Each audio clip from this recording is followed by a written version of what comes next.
না, আর সুযোগ দেওয়া সম্ভব হচ্ছে না। সে পরপর 3বার ফেল করেছে পরীক্ষায়। তার এই অমনোযোগিতা আমাদের স্কুলের বাকিদেরও বিপদগামী করবে। দেখুন, আমি নিজেও একজন বাবা। আমার আপনার মতো আরো অনেক বাবা তাদের সন্তানকে এই স্কুলে দিয়েছে তাদের একটা সুন্দর সুনিশ্চিত ভবিষ্যতের জন্য। এখন তার জন্য যদি আমাদের বাকি বাচ্চাদের পড়ালেখা ঠিকমতো না হয়, তাহলে আমি বাকি বাবাদেরকে কি বলবো আপনিই বলেন।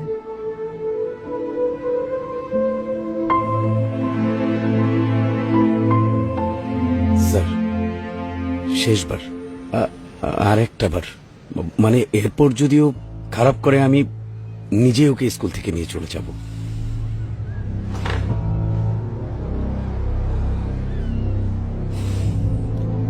ঠিক আছে, শেষ সুযোগ।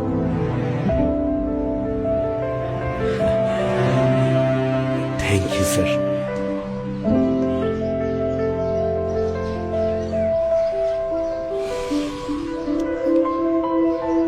চল।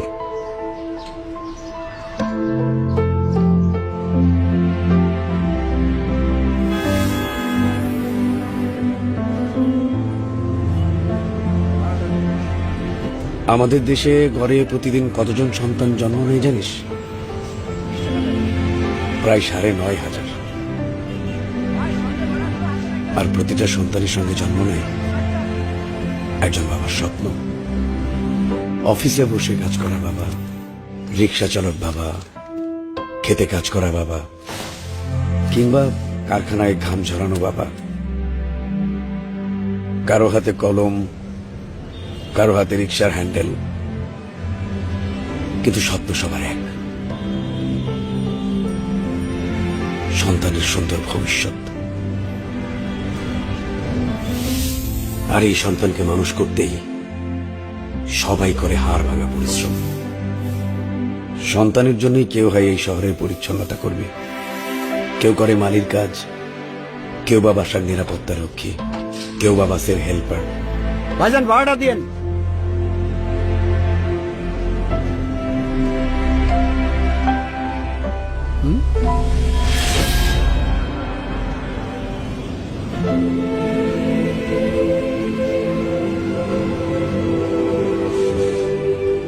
পার্বত্য চট্টগ্রামে যখন ছিলাম, অপারেশন দাবানলে শান্তি বাহিনীর গুলিতে ডান হাতটা হারিয়েছিলাম। ডান হাতটা চলে গেলেও জীবন তো আর যায়নি। জীবনটা চলে গেলে এই স্বপ্নটাকে তো আর বড় করতে পারতাম না। না ভাইজান, আপনারতে ভাড়া লমুন আমি। আপনারা হইলেন এই দেশের রক্ষক। বন্যা, ঘূর্ণিঝড়, অগ্নিকাণ্ড সব জায়গায় সবার আগে আপনাদেরকেই পাশে পাই। আজকে যদি এই দেশের সেনাবাহিনী না থাকতো, এই দেশটার যে কি অবস্থা হইতো আল্লাহই জানে। ভাইজান, আপনার মতো আমার একটা পোলা আছে, ওর লেগে একটু দোয়া করেন। আমি ওরে মানুষের মতো মানুষ করতে চাই। না না ভাইজান, আপনি দোয়া করেন ভাইজান। আপনারা আমগো দেশের গর্ব। তোকে যখন স্কুলে ভর্তি করাই, তখন তোর দাদু মৃত্যুর সঙ্গে লড়ছিল। মাস শেষে যে করে টাকা থাকতো, সংসারের খরচ, তোর দাদুর চিকিৎসার টাকা, তারপরও বুক ভরা স্বপ্ন নিয়ে তোকে স্কুলে দিয়েছিল।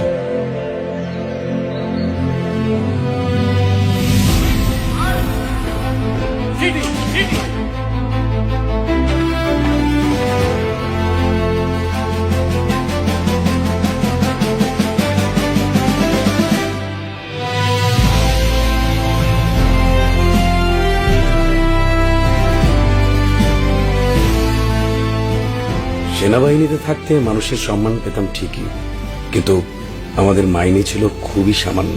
তারপরেও কিন্তু তোর সব চাওয়া পূরণ করার চেষ্টা করেছি। তোর শখ, তোর আনন্দ, তোর পছন্দের জিনিসগুলো বুঝিয়ে দিতে সব সময় তোর পাশে থেকেছি। আমার শত ব্যস্ততা বা ক্লান্তির মধ্যেও তোর হাসিতে আমিও হাসতাম। কিন্তু এই হাসির পেছনে ছিল সৈনিক জীবনের অকথ্য কষ্ট, পরিশ্রম আর ত্যাগ, যা টাকায় মাপা যায় না। রাত জাগা ডিউটি, ভোরে ভোরের আগে শুরু হওয়া কঠোর প্রশিক্ষণ দিন মাস বছর কেটে গেছে, তবুও কখনো জীবন নিয়ে অভিযোগ করিনি।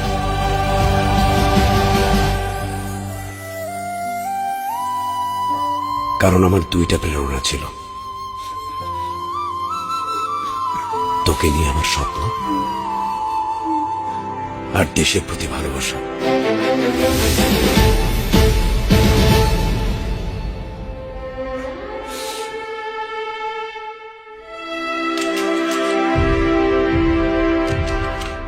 পার্বত্য চট্টগ্রামে দেশের শত্রুদের বিরুদ্ধে অপারেশনে গিয়ে গুলি খেয়েছি। সন্ত্রাসীরা আমার স্বপ্ন ভাঙতে চাইলেও পারেনি।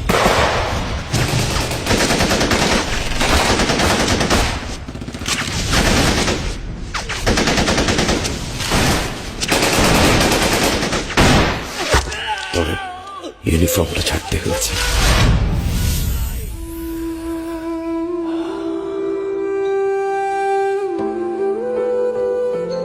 সময়ের আগে অবসরে আসলেও পরিস্থিতি সব সামলে নিয়েছি।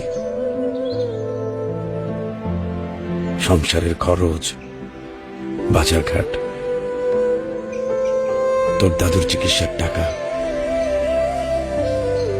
তারপরেও তোর স্কুলের ফি দিতে কখনো দেরি করিনি। সন্তানের জন্য নিজেদের চাওয়াটাকে বিসর্জন দেওয়াটাই বাবাদের ধর্ম। না না, এতে আমার কোনো কষ্ট নেই, কিন্তু কষ্ট পাই কখন জানিস? যখন তুই ঠিক মতো লেখাপড়া করিস না, লক্ষ্য বাদ দিয়ে তুই বিপথে যাস, তখন দেখ তন্ময়, শত্রুদের সাথে যুদ্ধ করে হাত হারিয়েছে, কিন্তু তুই আমার একমাত্র বাঁচার অবলম্বন। মরে যাওয়ার আগে যেন দেখে যেতে পারি তুই এ দেশের পতাকা উঁচু করে ধরবি, বড় মানুষ হবি, ভালো মানুষ হবি।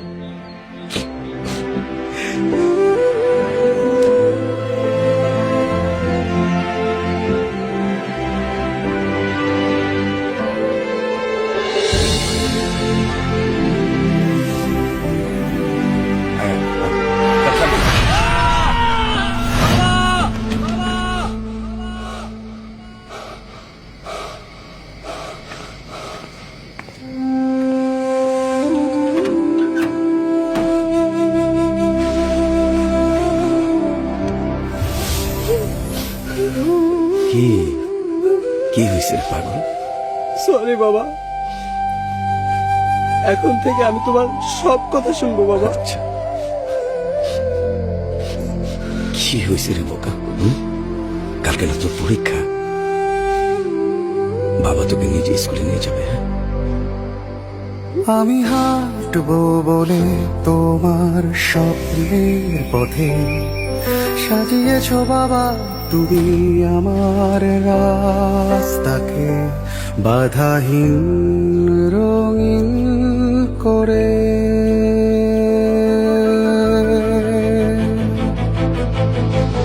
অবহেলা নয় আর কখনো বাবা, শপথ নতুন ভরে তোমার নির্ঘুম রাতের দেনায় কিনবো স্বপ্ন যত তোমার এই শহরে।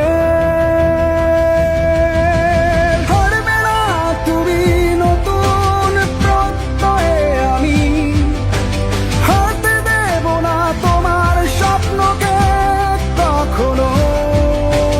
নতুন সূর্য আমাদের দিগন্তে উঠেছে, নতুন বার্তা নিয়ে।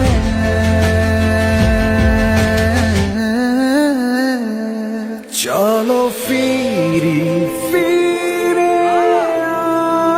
আসি স্বপ্নের পথে। তন্ময়ের মতো হাজারো সন্তানের হৃদয়ে জেগে উঠুক বাবা মায়ের আত্মত্যাগের গভীর উপলব্ধি। বিপথে হারিয়ে যাওয়া আমাদের সন্তানেরা খুঁজে পাক নতুন আলো ও সঠিক পথের দিশা। দেশ সেবার অদম্য স্বপ্ন পূরণে তন্ময়ের মতো হাজারো তরুণের অনুপ্রেরণা হোক বাংলাদেশ সেনাবাহিনী। স্বপ্নের পথে